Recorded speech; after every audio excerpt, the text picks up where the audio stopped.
Welcome everybody. Today I'm super stoked for this guest. His name is Tanner Watson. We've shared just great times, great memories. He's a good dude and he brought his items down. He wants to share everything with you guys. This one's a little different. We'll have some action photos, showing some coffee. I'm not gonna give too much away. But yeah, you guys tune in. Welcome everybody to another episode of Unknown People. Tanner, what's thanks up? for coming down, bro. I'm super excited. I'm excited that you asked me. This is huge. Of course. When I was running through a list of people, who am I gonna start with? You were probably number 2 on there. Heck yeah, that's exciting, bro. Chase That's was an honor. one with the comic books. Hey, It's Chase said it was a blast. He was really excited about it. I talked to him for a while about it. That's awesome. He didn't give me any clues though. He said it wasn't what I expected, and I said, oh, well, here we go. Right on. Well, you're gonna get the experience. Excellent. That's awesome, bro. Okay, so Tanner has all his items. His is a little bit unique, right? By the way, I like the hat, bro. Oh, thank you. Yeah, this is kind of like a secret fourth item. This is my favorite hat. I'm a big Lumineers fan. This is good. Yeah. It looks good. We appreciate all have it. the one hat that Yes. sticks with us. Yes, and I don't wear it often because I want to maintain So it. you gotta show the people. Right? Exactly. Cool. Right on. So let's get through the items. Stuff. Yeah. What do you want to start with, bro? We'll start with the biggest one. Do I pick it up and we? Pick it up, Yeah. Show the camera. Show the people. This is my first guitar. I've been playing guitar since my freshman year of high school. Okay. The way I got this guitar is pretty wild, actually. I was just thinking about things to do, like what would be cool if I could learn this, and an instrument came up because everybody in my youth group played instruments, and I thought it was really fun, and I kind of wanted to be in a band at one point, but I didn't have a guitar, and guitars are expensive, so I put out a feeler on Facebook. This was when I still used Facebook a lot, and I asked, hey, does anybody have a guitar they would sell or know a place that sells cheap guitars? And about a week later, my Young Life leader knocked on my door and said, hey, I have this guitar that you can have. That's freaking cool. And it's my first guitar. And I've added a little bit. It had a nail in it as the guitar strap holder instead of a bolt. So I've done a few adjustments and put some stickers on it, but this is it. It's really easy to play. I have learned a lot of my songs on this guitar and then moved them to other guitars that are a little harder to play but sound a little better. I don't know anything about it. It could be a Walmart guitar for all I know. But it's really special and I think it sounds fine. But it's a lot of fun to play. It's been a really serious part of my life, the last, I guess that makes it close to 10 years now. Wow. I've been playing guitar. I started playing in Young Life, so maybe my Young Life leader was putting out a feeler for a new worship leader. But I got to play in high school with Young Life, and in college I got to play for you at the Vista a lot, a bunch of different contexts, and it's something I don't get to do as often anymore, but I really like it. But yeah, this is the guitar.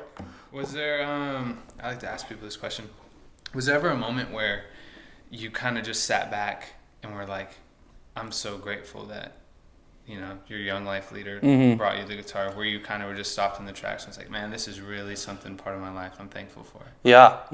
Well, I remember initially thinking, what the hell? He just dropped a guitar off, and I didn't know anything about guitars. This could be a $500 guitar, which probably isn't. But I remember distinctly, especially when I started to actually get comfortable leading and stuff like that, and thinking, wow, this wouldn't have happened if Cody, is his name, hadn't have just dropped off that guitar. Especially, he was my Young Life leader throughout high school, and when I graduated, he wrote me a letter about hey, think about what would have happened if I hadn't dropped that guitar off. And it's been a part of my life ever since. So there are certain times, anytime I'm feeling nostalgic and I'm playing guitar, I probably think, wow, this is really important to me. And it's all because Cody said, I don't want this guitar, and this kid wants one, so might as well. Let it rip. Yeah, it's pretty dope. That is really cool. It's crazy I've known you this long and kind of knew that you just played guitar. Yeah, But yeah. I guess that's one of these whole things, is to let people know why, Mm. how you got it, and that's For cool, sure. bro. That's I appreciate that. That's awesome, bro. Let's check out the second item, bro. Yeah. What do you got? We'll go to some coffee gear next. I'm a barista, Okay. and I've liked coffee for a long time. This is called V60. Okay. It's a home brewing method. It's like conical, and it has a little carafe. And there's like a couple other components, like there's a filter that goes in here. And obviously you need hot water and coffee beans, ground coffee beans. But yeah, I started getting into coffee probably junior, senior year of high school. Okay. And like was like, okay, I understand what a latte is. I understand like that I like this, and it's more than just going to Starbucks and like pumping myself full of like sugar and stuff like that.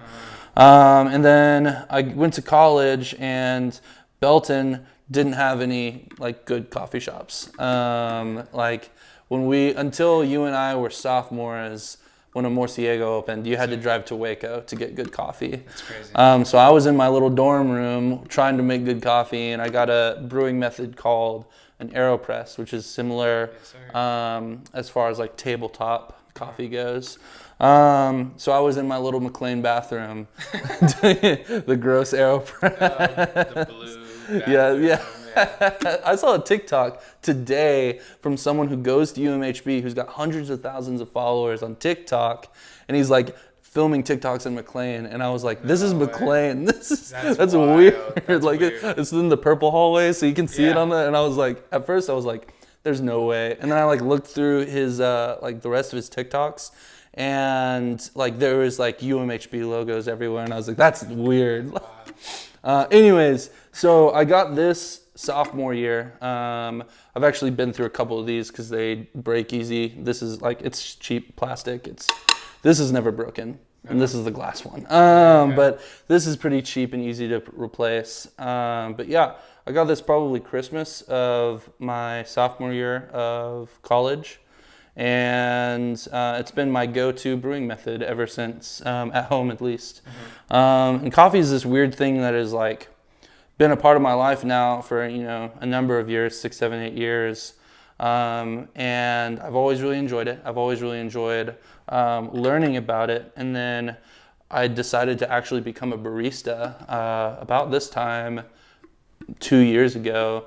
I started applying to coffee shops when I moved to Waco after graduation, and got turned down by a couple places and ended up at Common Grounds, which is one of the like big local shops. I was at one of their like alternate locations, and it's like changed my life. Coffee is this really cool thing that like everybody has some kind of coffee that they like, whether it be like the super sweet like sugar like filled drink, or like the black drip coffee.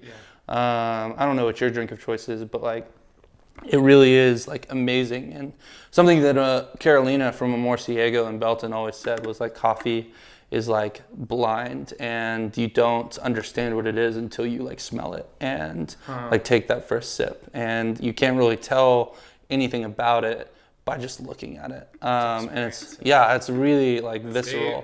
Big. That's why, I mean, Amor Ciego means like blind love. Wow.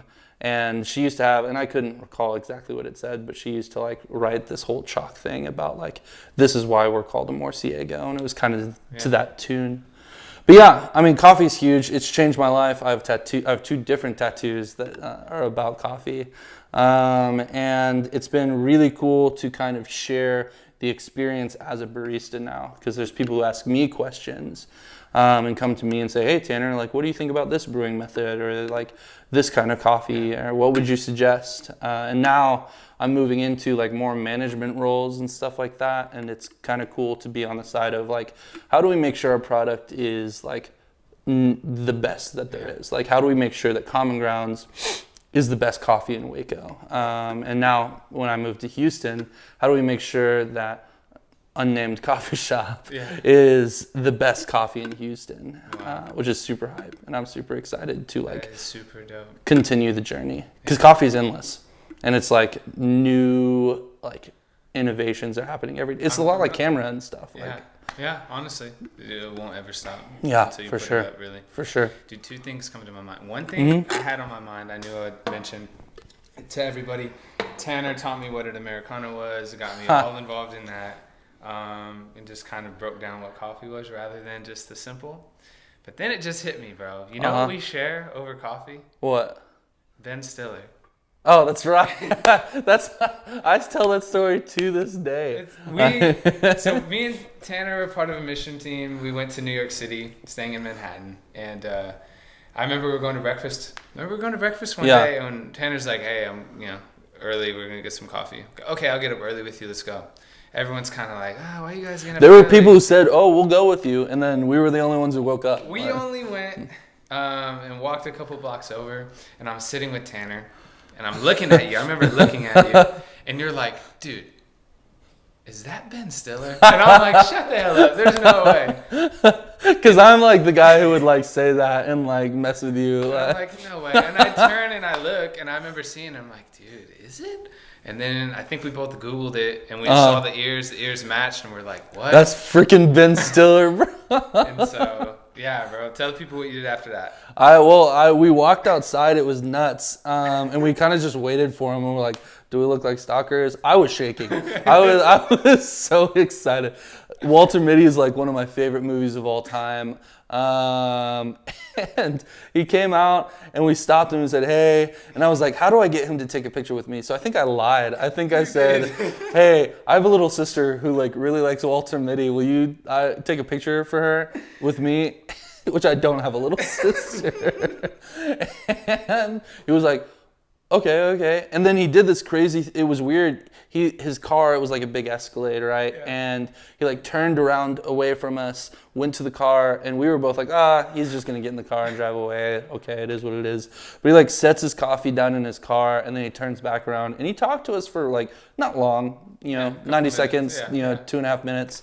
And took pictures with both of us. He just smiled in mine, but he gave you like blue steel from like Zoolander.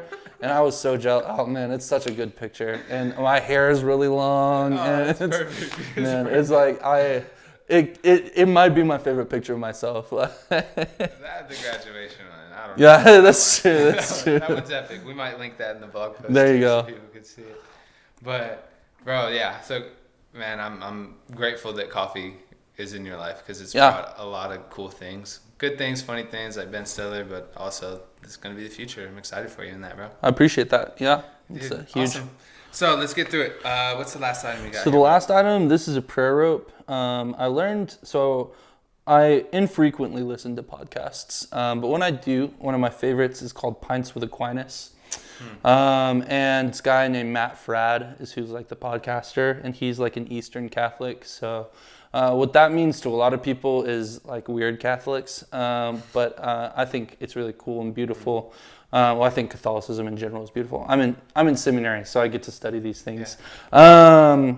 But Eastern Catholicism looks a lot like Russian Orthodoxy to some people. Okay. And there are like a ton of differences, and like it would be unfair to like say that they're the same thing. Okay. But from the outside looking in, they kind of look the same.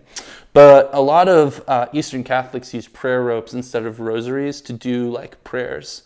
And this is something that I learned from Matt Fradd on Pints with Aquinas. And he just goes through like, Thomas Aquinas is a famous church doctor who like, we all study, every seminarian studies Aquinas. Okay. And it has a huge impact on like all of Christian thought. But yeah, so there is 100 knots on this particular prayer rope. And each knot, what I do and what Matt Fradd has suggested is I pray the Jesus prayer on each individual knot all the way around. And I don't do it every day. There were times where I did it every day. But what's really cool about the Jesus prayer, and I can do it in a second, but is it's really short, and you can kind of like do it where you like breathe in and inhale with the first half and exhale with the second half. So it's really actually a great exercise like when I'm going to bed. I'm like breathing really slowly and in and out, and the prayer almost becomes like a part of my breath in that sense. And it's really cool. And people are like, well, do you think praying the same thing 100 times like makes it any more powerful? And I'm like, no, but maybe to me, maybe it does make it more powerful. I don't know. Like there's something to like the dedication it takes, because it's not, it takes a while. And it's not like this like super sensitive, exciting thing that's like, I get some pretty like powerful feeling from it, but it's never like, oh, I get life now afterward. But yeah, the Jesus prayer it's simply you breathe in, you say, Jesus Christ, Son of God, and then you breathe out and you say, have mercy on me, a sinner. And then you just do that 100 times. And I don't always do the whole thing, and I don't always do the Jesus prayer, but the rope has become special to me when I pray as a way for me to just hone in, you know? I feel closer to God. There's something to, like, whether it be pieces, and it's not, people might accuse you of, like, having idols, but I don't think so. There's, like, something to, like, the building that you worship in. There's something to the Bible that you use, and it's visceral, and you connect with God through it, and I think that's okay. But yeah, it's pretty cool. It's also like if my pants are like loose enough, which is not often, I'll keep it in my pocket, and just like a lot of like priests and, you know, monks and monastics will use these, but they'll kind of hide them so like nobody can see them, but they're always on their person. Because like, you know, the Bible talks about like don't pray so like everyone can see you, pray in private, you know, like that's your time with God.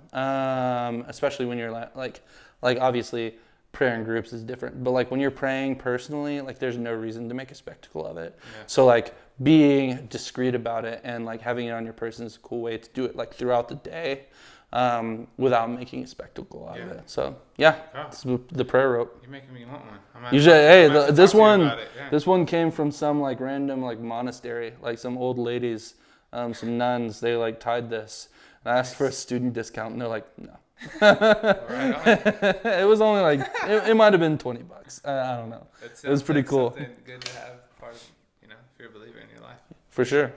Well, I appreciate you talking about that, man. Like just bringing prayer into this series. It's, you know, part of my life. The Lord is part of my life, and so I appreciate you being bold and, you know, unashamed in that. It's really cool. You know, we have tons of memories within the Lord, whether it's, you know, just praying in the back of the church services. Or fasting or mission trips where we meet together, right? Like there's just tons of good things, and so I'm glad that people got a look into that. Yeah, I appreciate it. I appreciate all the items, man. We'll get a photo shoot shot, and we'll get you some cool pictures and let the people see these items up close. Beautiful. Everybody, thanks for tuning in. This is Tanner Watson, one of the best people in my life. Show him love, ask him questions, whether it's about the Lord, coffee, or how to get started playing the guitar. But, bro, I appreciate you coming down here. Absolutely, bro. Yeah. Thank you guys for tuning in. Deuces. Hell yeah, bro. That was easy.